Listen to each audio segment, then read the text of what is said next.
नमस्कार, आप सभी का स्वागत है एक्सेलशियर न्यूज़ में। जिस तरह से हम सब जानते हैं कि लंबे अंतराल के बाद जो है यहाँ पर पॉपुलर गवर्नमेंट बनी है और पॉपुलर गवर्नमेंट यूटी में एनसी को मैंडेट मिला है और आज जो है लेजिस्लेटिव असेंबली का पहला सेशन जो है उसे शुरू किया गया है, जिसमें माननीय उपराज्यपाल मनोज सिन्हा ने अपने अभिभाषण में इस ओर इशारा कर दिया है कि जल्द ही जो है स्टेटहुड जो है जम्मू कश्मीर को मिल सकती है। उसी दिशा में जो है प्रयास किए जाएंगे। साथ ही साथ में उन्होंने कहा है कि एक टीम बनकर जो है काम किए जाएंगे ताकि लोगों के मसले हल हो सकें। आइए इसी विषय पर जाने की कोशिश करते हैं कि हमारे आम जनता, हमारे जम्मूवासी किस नज़रिए से देखते हैं। देखिए, सबसे पहले तो मुबारकबाद दूंगा जम्मू कश्मीर के लोगों को कि 10 साल के बाद इलेक्शन हुए, आज फर्स्ट असेंबली सेशन हुआ तो बहुत अच्छा लगा। और आज जैसे उपराज्यपाल ने एक इशारा भी दे दिया है कि स्टेटहुड जो है वो रिस्टोर होगा, तो मुझे लगता है कि सेंटर की जो पॉलिसी है बहुत जल्द हमें खुशखबरी मिलने वाली है कि स्टेटहुड जो है वो रिस्टोर हो गया, क्योंकि रिस्टोर होना भी चाहिए। अब काफ़ी ज़्यादा समय हो गया है यूटी बने हुए, तो लोगों की जो प्रॉब्लम्स हैं, लोगों के मसले हैं, वो लोकल नुमाइंदा ही देख सकते हैं। तो मुझे लगता है बहुत अच्छी बात है जल्द से जल्द रिस्टोर हो, ताकि जो लोगों के काम है, जो तरक्की है, जो डेवलपमेंट है, वो हो जाए। और जिस तरह से उन्होंने ये भी कहा कि एक टीम की तरह जो है काम किया जाएगा, इसको आप किस नज़रिए से देखते हैं? देखिए, काम तो एक टीम करके ही करना पड़ेगा, क्योंकि पिछले 10 साल जो हमने देखा यूटी में डेवलपमेंट हुई, पर उस तरीके की नहीं हुई जितनी होनी चाहिए थी। तो अब विपक्ष को और पक्ष को दोनों को साथ मिलकर काम करना चाहिए, ताकि जम्मू कश्मीर के लोग जो 10 साल से यूटी में रह रहे थे, उनके जो तरक्की है, उनकी डेवलपमेंट है, वो जल्द से जल्द हो और एकजुट बन के हम जम्मू कश्मीर को एक बढ़िया जो स्टेट है वो बना सकें। यूटी का पहला असेंबली सेशन जो है वो लग चुका है और जिस तरह से माननीय उपराज्यपाल की बात करें, उन्होंने अपने अभिभाषण में सबको संकेत दे दिया है कि जम्मू कश्मीर की जो स्टेट है हुड, उसके लिए जो है पूर्ण रूप से प्रयास किया जाएगा। किस नज़रिए से देखते हैं? देखिए जी, ये तो बहुत ज़रूरी है।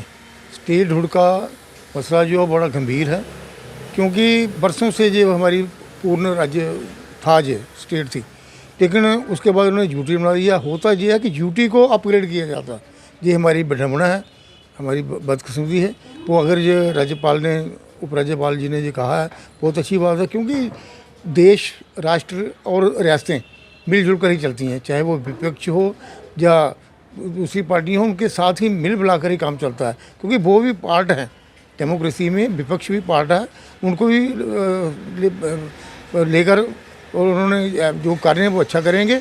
और हमें भी ये उम्मीद है कि पूर्ण राज्य मिल जाए और उसके बाद जो राज्य है वो तरक्की करे, दिन दुगनी रात दुगनी तरक्की करे, लोगों के काम हो, गरीबों का भला हो। क्योंकि पिछले जो 10 साल गुजरे हैं वो तबाही के गुजरे हैं, क्योंकि वो नुमाइंदा कोई नहीं, साहब नुमाइंदे हो गए हैं, कि उनकी जिम्मेवारी बनती है, लोगों की अप्रोच भी होती है। देखो जी, ये बहुत एक अच्छा सिग्नल है। माननीय गवर्नर साहब ने जो कहा है कि इलेक्टेड गवर्नमेंट आई है, इसमें अपोजिशन का भी रोल जो है वो अच्छा होना चाहिए। और एक अच्छे सुलझे हुए भाषण की मैं तारीफ़ करता हूँ गवर्नर साहब की, कि उन्होंने बहुत ही एक अच्छे ढंग से दोनों पार्टियों को संबोधित किया है। तो आशा रखते हैं ये पॉपुलर गवर्नमेंट जो चुनकर आई है, तो ये भी मिलजुल कर ही काम करेंगे। लोगों की जितनी भी समस्याएं हैं ये मिलजुल कर ही हल करेंगे। और माननीय चीफ मिनिस्टर साहब के पास भी जो रिप्रेजेंटेशन आएगी किसी काम के लिए, तो होपफुली वो भी इसको मना नहीं करेंगे। माननीय गवर्नर साहब ने जब कहा कि मैंने स्टेट हुड के लिए भी सेंटर को ये बोल दिया है कि स्टेट हुड को रिस्टोर किया जाए, तो हम भी आपके माध्यम से यही कहना चाहते हैं कि स्टेट हुड को जल्दी से जल्दी बिना किसी शर्त के जैसा था वैसा ही इसको रिलीज़ किया जाए, ताकि पॉपुलर गवर्नमेंट जो है एक डेमोक्रेटिक सेटअप में प्रॉपर ढंग से काम कर सके। तो यही हम चाहते हैं। और पॉपुलर गवर्नमेंट आने से एक तो ये लोगों के जो मसले हैं वो गवर्नमेंट अपने हिसाब से देख सकती है। कई बार ऐसा होता है कि जो लोग जिनकी अप्रोच नहीं है वो प्रॉपर ढंग से वहाँ तक पहुँच नहीं पाते, तो रास्ते में उनको गलत लोग मिल जाते हैं जो उनको गलत गाइड करके भड़का देते हैं। तो इस ढंग से जो नुमाइंदे चुन कर हैं, उनकी पास हम लोगों की जनरल पब्लिक की एक प्रॉपर अप्रोच है, वहाँ से अप्रोच के कारण वहाँ तक जाएंगे। और उम्मीद करते हैं कि गवर्नमेंट बड़े अच्छे ढंग से 5 साल अपना टेन्योर पूरा करेगी। देखिए, मैं समझता हूँ कि वो उनका ये कहना कि प्रयास किए जाएंगे, वो ये क्यों नहीं कहते कि हम इसको फौरी तौर पे हम इसको स्टेटहुड का दर्जा देंगे।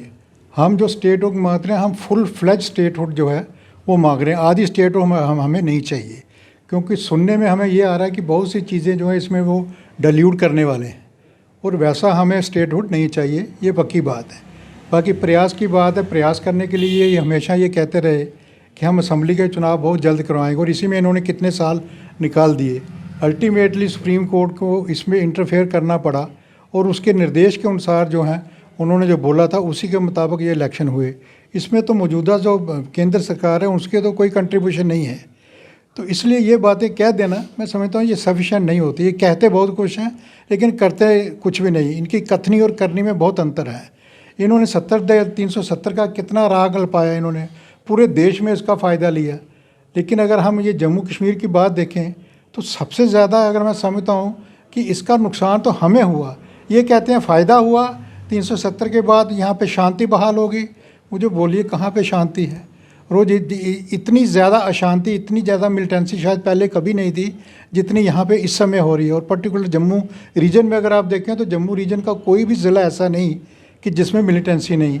कल ही देखें अभी आप कश्मीर में जो जितना वो संडे बाज़ार लगता है वहाँ पे ग्रेनेड फेंका गया। तो इस किस्म के हालात बने हैं। हमारे जो बच्चों की नौकरियाँ हैं वो बाहर के नौजवानों को दी जा रही हैं। हमारा जो ज़मीनें हैं वो बाहर के लोगों को दी जा रही हैं।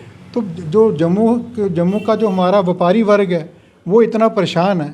तो मैं समझता हूँ कि हमें कुछ नहीं मिला, हमें सिर्फ नुकसान के अलावा हमें कुछ नहीं मिला। और हम उम्मीद करते हैं कि जो हमारी नई सरकार बनी है, जो हमने लोगों के साथ वायदे किए हैं कि हम स्टेटहुड का दर्जा बहाल करेंगे और फुल फ्लैज स्टेट हम लोग यहाँ पे लाएंगे, उसके लिए हम वचनबद्ध हैं।